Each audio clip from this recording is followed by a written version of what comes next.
Right, LCS viewership withstanding for a second. League in theory shows no signs of dying. Like in some of the other regions, it's actually blooming. Obviously, if you look at the competitive scene, it's still amazing. You look at the international tournaments, there's a lot of great teams there. The formats are arguably better. Does it surprise you that League Esports is still going? And if so, do you ever foresee an end? Like, can it actually maybe now just be something like baseball? In like 40 years, could we still be doing some form of League of Legends Esports, do you think? I think that it's hard for me to imagine League ever disappearing the way that like an MMO has its servers shut down.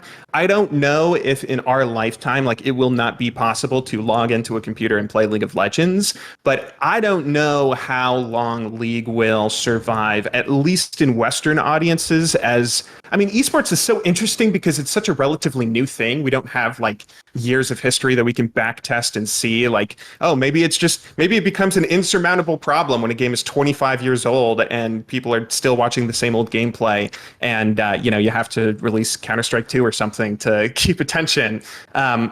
It's hard for me to imagine that League is ever going to be completely gone and its esports scene as well. But I don't know if it's ever going to like continue blowing up into mainstream success the way that, venture capital investors expect it to. Have you had any interesting interactions with the people that your stories and your videos were about? Like, do you think pros have seen them? Have you ever had any fun ones where they made a comment or told you something?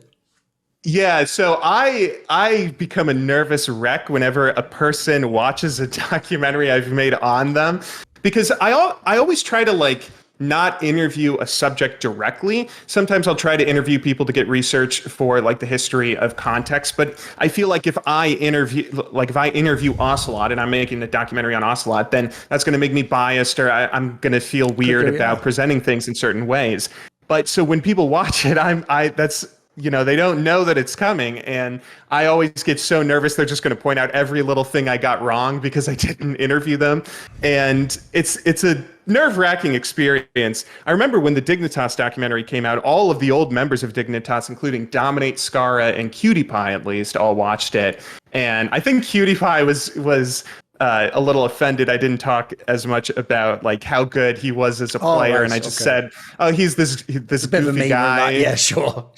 I showed the clip of him like showing that he bought Hatsune Miku, like a little Funko Pop or something at IEM in the Dignitas interview, and I didn't take him as seriously as a player, so I feel a little bit bad about that. But for the most part, I think most people seem very happy, that feeling like their stories are told. See more cool, funny, interesting clips based on topics from my content? Well, subscribe to this channel then, or, be a pleb and don't.